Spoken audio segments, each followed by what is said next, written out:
systems too. You see that? So why is our notation system incorrect? The normative Masoretic system is used among Jews for the past millennium and has been the Tiberian one. Tiberia is a place in Israel, named for the city of Tiberias on the Sea of Galilee, where it developed. Our discussion of the phonology will be based on this system. Okay? The question remains as to how accurately the reading tradition of the biblical text and the Masoretic transcription thereof reflects ancient Hebrew. Okay? So Masoretic transcription, it's up for discussion. Okay? And it dates to 850 CE. Okay? That's the late Hebrew period. You understand? That's the late Hebrew. That ain't ancient Hebrew. When we say we got the ancient Hebrew, we got the ancient Hebrew. It ain't vowel based. You understand? And the morphemes, the individual letters of the Hebrew mean something. You understand? That's where we get our basis from. But how traditional, how ancient was the reading tradition of the readers from the centuries before 850 AD? In other words, does the Masoretic text reflect Hebrew as it was pronounced 500 years early, 1,000 years early, even 1,500 years early? In some cases, we answer this question, but no. The white man is saying no definitive conclusion can be reached, okay? Because they developed their own system of how to pronounce it. Right. So why the hell is ours wrong? Ours is not wrong, okay? Somebody should have been up in the class to hear it. They want to talk all that garbage all over social network. Then when it come time, you understand, to show and prove, they ain't nowhere to be found in the goddamn class. Right. Same thing out there on the street. You understand? Well, bring your proof. You know, we so wrong, and you ain't got time after you done got cut out there to stand out there for a little bit longer to bring out your proof. Then bring your ass to class. That's what you ought to do. But we know you ain't gonna do it. We know you ain't gonna do it. So that's that. That's that part right there. Okay? So I'm gonna move on to something else. Okay.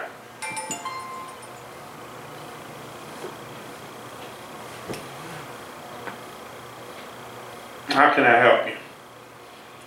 Let's see. Alright, so you got the Lashawan Qadash. You got Abba, Gada, Hawa, Zakata, Yaka, Lamana, Sa, I.P.K, Tzakwa, Russia, and Th. Okay. We did? You got to give me some feedback. Daddy got a text. It was up. I'm just restarting it. It was on. We live.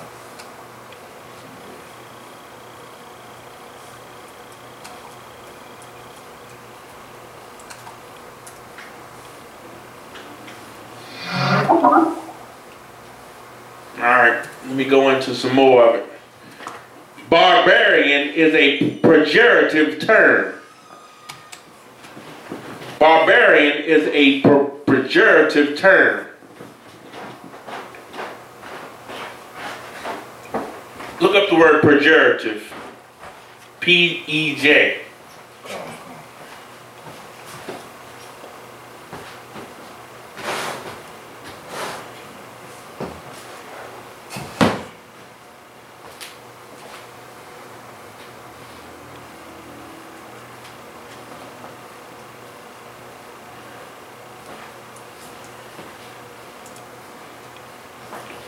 Barbarian is a pejorative term for an uncivilized, uncultured person.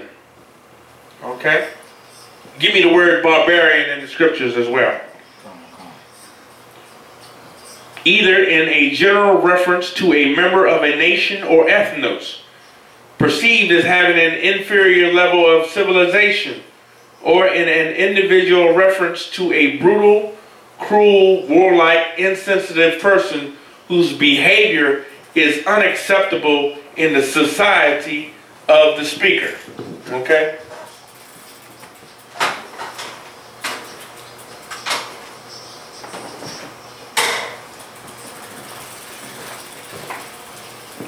You going for a ride?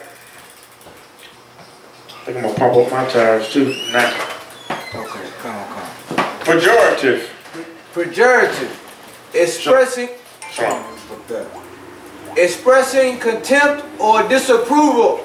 Pejorative is basically a byword, right? It is a word that's showing, disgust. Shalom, Lord Christ. It's a term for an uncivilized, uncultured person. Look up barbarian in the scriptures. The word barbarian comes into English from medieval language barbarinus, from the Latin barbaria, from Latin barbareus, or barbarus, from the ancient Greek barbaros. The word is onomatopic. I got another word for you to look up. Onomatopic. Barbarians. Read. Okay. Colossians 3:11. Where there is neither Greek nor Jew, circumcision nor uncircumcision, barbarian, Scythian, bond no free, but Christ is all. Christ is all. Whether the Jew or Greek, barbarian or Scythian, okay, know why he's saying that? Because the Apostle Paul was sent to be the apostle unto the Gentiles. Was he the apostle to the other nations? No, he wasn't. The word Gentiles has two definitions. It could be a real heathen, or it could be an Israelite foreigner, an Israelite person that has been cast off from the nation of Israel. That's who Christ came to bring back into the 12 tribes of the nation of Israel. He died for those that were Israel by blood, you understand, that were living like heathens, that were living like Greeks, that were living like barbarians, sounding like barbarians, speaking other languages, Scythians, okay? That's what you got to understand, okay? The word barbarian comes from the English medieval barbarinus, and it comes from the ancient barbaros. The word is onomatopic. Find the word onomatopic. It says the barbar, representing the impression of random hubbub. Okay? So, random hubbub. So it's saying that the word barbarian in Greek times was used to distinguish people who did not speak Greek. And you were referred to as a barbarian because you spoke hubbub. It says the impression of random hubbub produced by hearing a spoken language that one cannot understand. So when the Greeks listened to somebody that didn't speak Greek as their first tongue, or even if they tried to adopt Greek as their first tongue, they heard hubbub. It sounded like blah, blah, blah, or something like that. Similar to blah blah, or babble, or rhubarb in modern English. Right? So, hence, blah blah blah. That's Hebrew. It's considered a barbarian language, you understand, in pronunciation as compared to Greek. And the whole thing about when the Greeks came in and came in under Alexander the Greek and the four generals was what? They Hellenized us, which was to make us adopt Greek customs, you understand, and to force us to speak Greek. That's what Helen is. Give me the Bible dictionary. You got the Bible dictionary? Anybody got the Bible dictionary? What the hell is a Helen? What is a Helen? You don't understand. It just said blah blah, babble, hubbub. That's the way we sounded to them. They speak in Greek, and they wanted to make sure that you spoke Greek. It's like America. You understand? That America come in and steal the land of the Native American Indians, calling themselves, no, the Bible Dictionary, the Zondervan Compact Bible Dictionary, Hellenists. Okay? The white man stole the land of the Native Americans, called the Aztec Indians, called the so-called Mexicans. You understand? And then what does he do? He places border control, and then he tells them they can't come over here. And then when they get over here, he tells them that they got to speak English. Okay, they got to speak English. They can't speak the language of their oppressor, which is the Spaniards. Okay, the conquistadors. So the white man is the devil, has always been the devil, always will be the devil. Okay, that's what you fail to realize. Okay, so the Greeks considered anybody who tried to speak Greek or spoke another language as a barbarian. Hence, Paul referenced to barbarians when he's speaking about neither Greek nor Jew. He was an apostle to the Gentiles. Gentiles, he was not an apostle to the other nations. Okay? He was apostle to brothers, Israelites, that were scattered into all nations. Scattered into Cappadocia.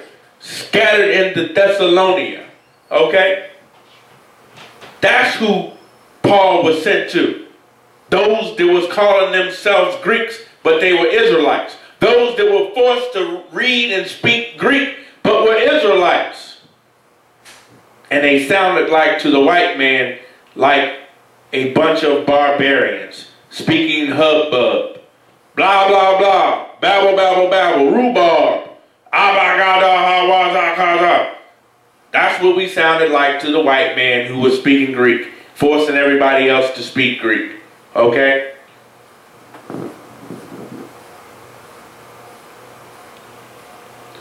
Depending on its use, the term barbarian either described a non-Greek or non-Roman individual or tribe whose first language was non-Greek, or a Greek individual or tribe speaking Greek crudely.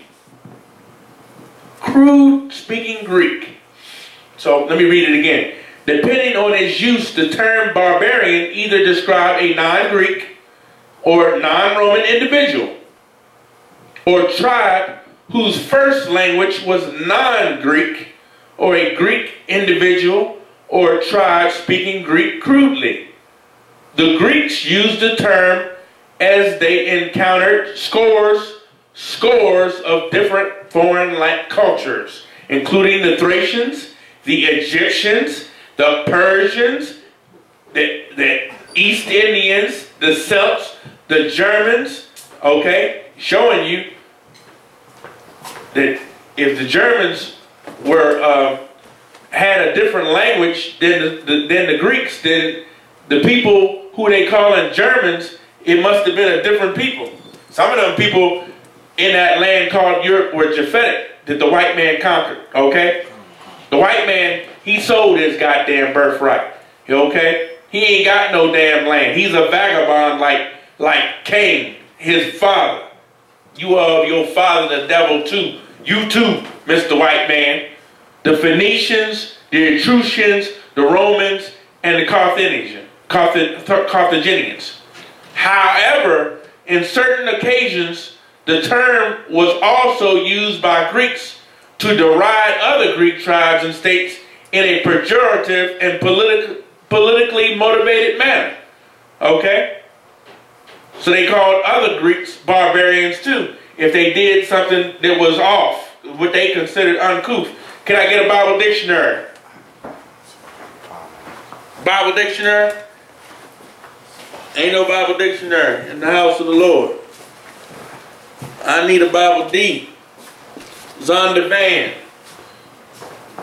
The verb barbazian in ancient Greek meant imitating the linguistic sounds. Non-Greeks made or making grammatical errors in Greek. You understand? I got one better. I'll just go to Wikipedia and tell you what a Hellenist is. And I got it in here. Got it in my notes. I knew it was coming. Hellenic stereotype.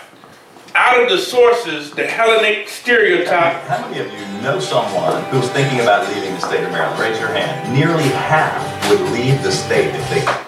Out of those sources, the Hellenic stereotype was elaborated.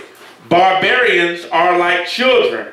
So this is the stereotype of a Greek-speaking Jew. Okay? Barbarians are like children, unable to speak or reason properly, cowardly, effeminate, luxurious, cruel, unable to control their appetite and desires, politically unable to govern themselves. It sounds familiar. It sounds like the state of Black America and Black Native American Indians, Latinos, and West Indians. They wanted us to try to be them and fail miserably and be looked upon as a childlike type of person. You understand? That was the whole basis of them, you understand, adopting us into being a Hellen, okay, a Greek-speaking Jew, okay, was to make a fool out of yourself trying to be like the white man and them looking at you and you serving them, you understand, and being a damn slave. Okay, I got it already. Here are some definitions of out of the Zondervan Bible Dictionary. Greece, all right? Grecia is Greece, okay, is home of the Hellenes. Greeks and Grecians, however, are to be distinguished. Greeks are generally those of Hellenic race, but the word may be used to indicate non-Jews, okay?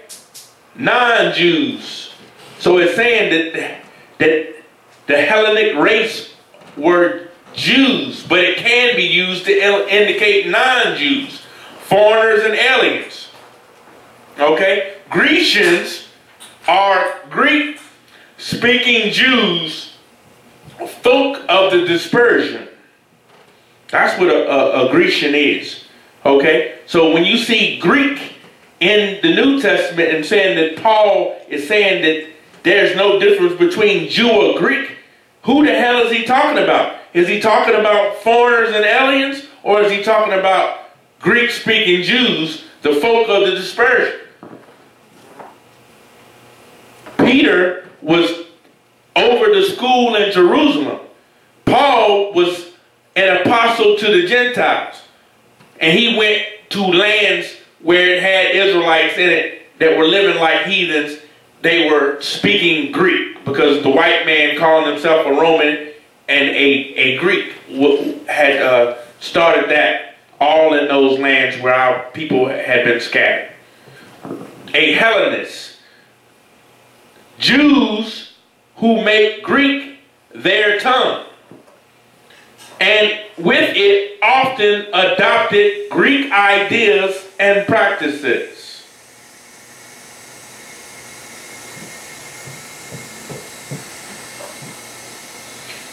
Okay?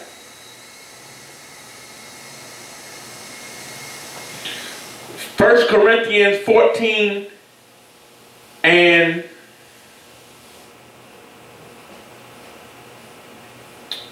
let's see. 1, I'll read it for you. For follow after charity and desire spiritual gifts. Okay?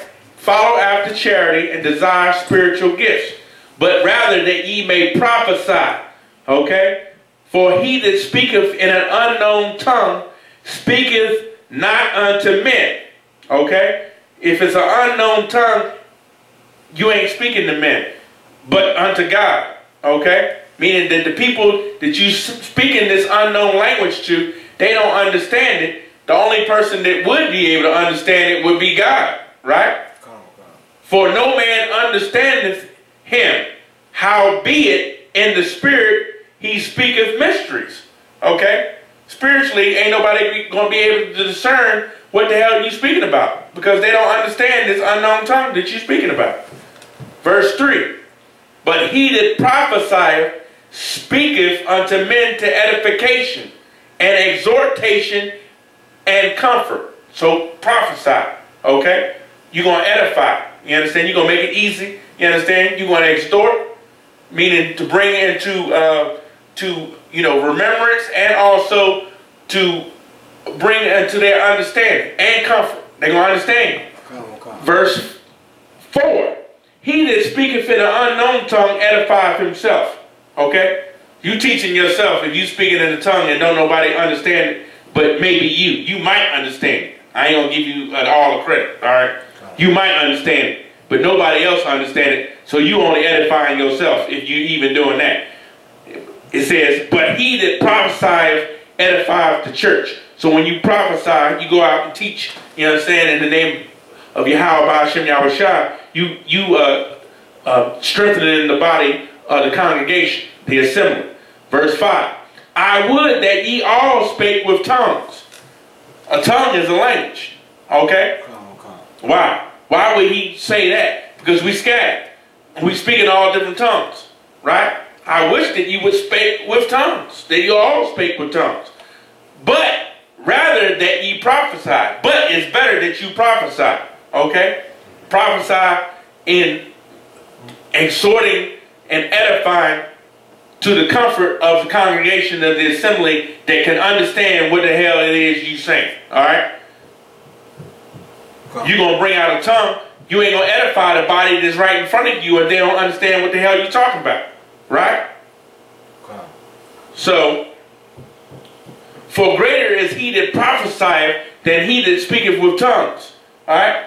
So if you prophesy and you making sense, everybody is understanding and learning and growing in the spirit, strengthening the body, then you better than somebody that speak a tongue or know a language, but it is not practical to use it because don't nobody else understand.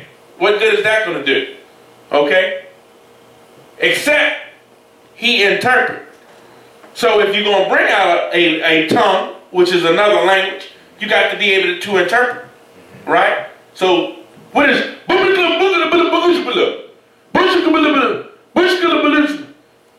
that garbage in the church?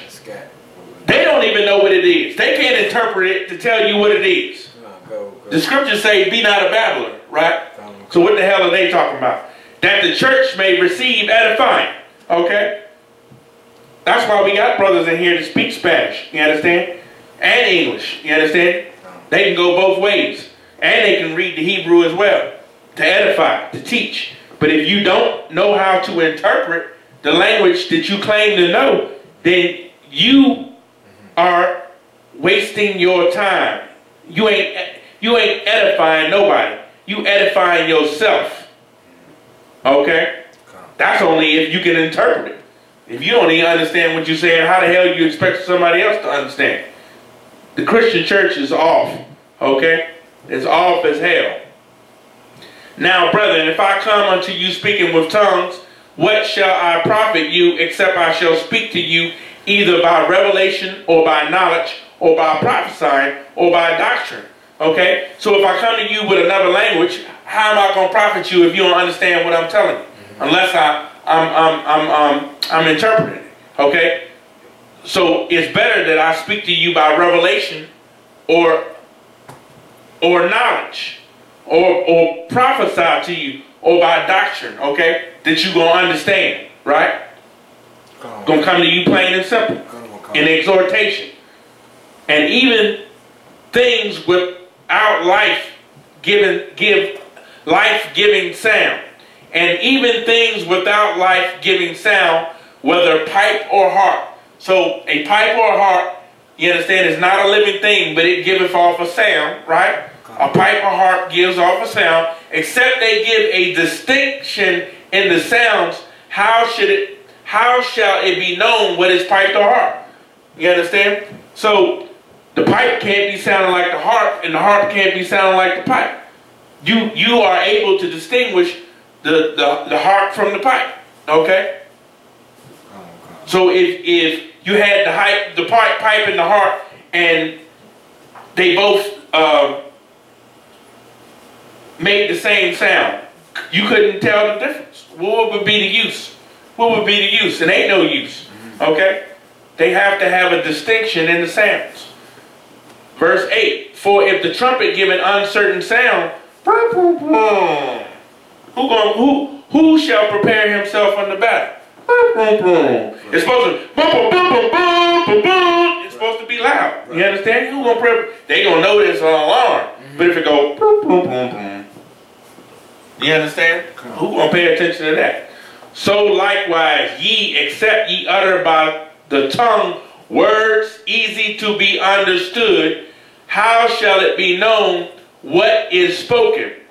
That could be used for you knuckleheads that want to study the prescriptive grammar of the Hebrew, as it utilizes all the rules. You understand? When we coming back to a pure language, and we're not going to use the vowels that's in the Hebrew. You understand? It came at a later date. We're going to use the simple forms of the Hebrew to start, to build. You understand? To grow. Okay? Until we be fulfilled. Okay? Likewise, ye, except ye utter by the tongue words easy to be understood, how should it be known what is spoken? For ye shall speak into the air. Okay? And ain't gonna nobody understand you if you using big words. You all puffed up. Okay? There are, if it may be, so many kinds of voices in the world, and none of them is without signification. Okay? Every voice got a signifying signature about it, a mark about it. Therefore, if I know not the meaning of the voice, I shall be unto him that speaketh a barbarian. Okay? If I don't understand the language or the tongue that you come to you, and I'm speaking to somebody, I'm going to be a barbarian to you. Because, like, what the hell is he talking about? You a barbarian. And he that speaketh shall be a barbarian unto me. We ain't going to understand each other. You ain't edifying. Okay? You ain't edifying. Okay? You want to edify. Seek that ye may excel to the edifying of the church. Okay? Wherefore, let him that speaketh in an unknown tongue pray that he may interpret. For if I pray in an unknown tongue, my spirit prayeth, but my understanding is unfruitful. What is it then? I will pray with the spirit, and I will pray with the understanding also. I will sing with the spirit, and I will sing with the understanding also. Okay? That's where you got to go with it. You're going to edify. You're going to edify. So he bringing out a heavy point there. They was calling us barbarians.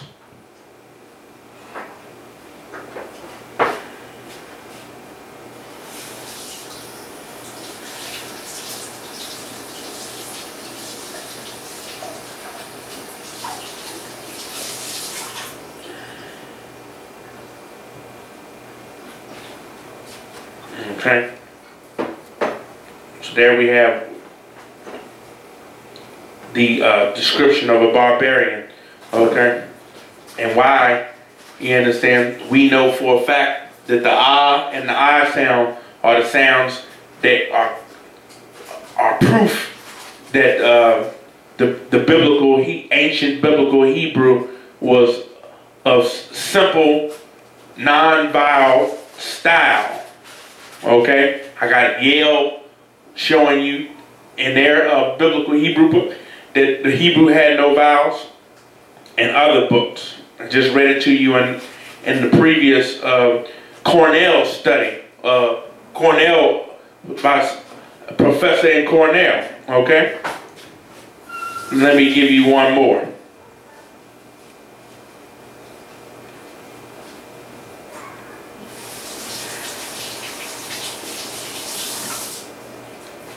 What was the name of that?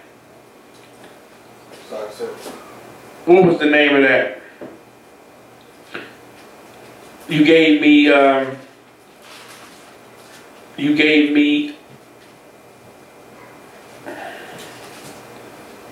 definition? No, you gave me a story.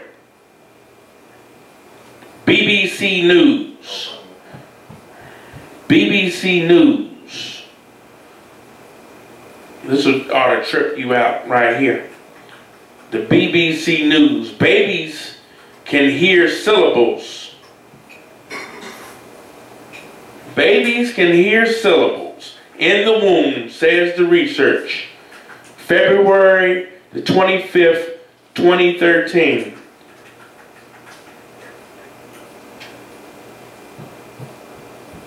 It's telling you the babies can hear in the womb.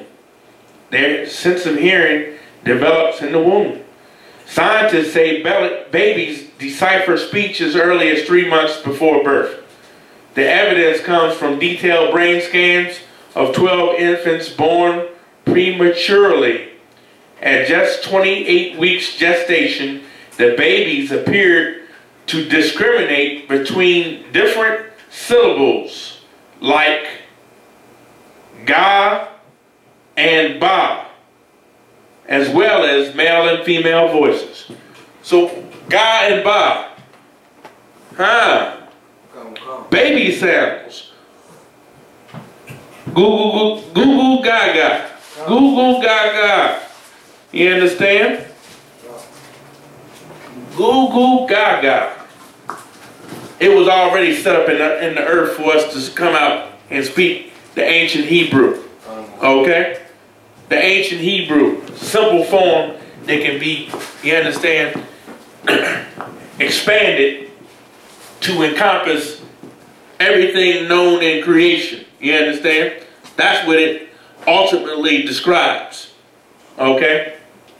It ultimately describes everything in creation accurately. Okay? So the babies are hearing syllables like ga and ba. Ah, ba, ga, da, ha, wa, za, ka, ta, ya, ka, la, ma, na, sa, I, pa, ta, za, kwa, ra, sha, and the. Okay? Those are the type of syllables that a baby can distinguish and understand 28 weeks into the pregnancy. Okay? That's what you don't understand. That's what you missing out on. Okay? That's what you don't understand. Let me give you another. I don't want that. I don't want that.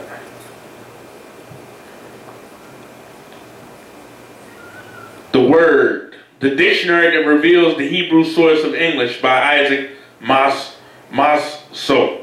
Vowels are certainly interchangeable and ought to be largely ignored when comparing words from different languages. In effect, Biblical Hebrew has no vowels. The vowel letters in English, A, E, I, O, and U, are chaotic contrivances that help to make English a nightmare to spell. Okay? This researcher, this historian about Biblical Hebrew understood that the Biblical Hebrew had no vowels. Okay? And it said that English vowels are chaotic contrivances, and it makes English a nightmare to spell. Okay? So it overcomplicates things. Okay? And this is a book that shows you and reveals to you that the Hebrew source of many English words. Okay? You ain't know that. You ain't know that. Now you know. The Biblical Hebrew, a textbook straight out of the Yale language series. The Hebrew alphabet is the oldest in the world, still in use today. Our own alphabet is a descendant of it by a circuitous route. Okay? Meaning that the Hebrew alphabet, it said it's the oldest in the world. The Cornell cat was saying that it was similar to Canaanite or what have you. The Yale said that it was the oldest. You understand? They know the truth. The white man know. The text of the Hebrew Bible we use today reflects several periods of development. The ancient, the middle, and the late period in the biblical. Originally, only the consonants were used. What? He said it again. Originally, only the consonants were used. By the time of the Israelite kingdoms, some consonants, the Yah, the Wah, and the Ha, were used to indicate certain vowels. Okay? The Ha was the Ah, the Yah is the I or the E, the Wah is the O or the U. These letters continued to be used as consonants as well. Much later in the Middle Ages, you understand, a system of dots and dashes was devised to indicate every vowel. This was done by scholars we call Masoretes. By that time, the text was so sacred that the vowel letters Yah, Wah, and Ha could not be removed. They made the garbage up. Go. So the dot dash system was used in addition to... This is a warning.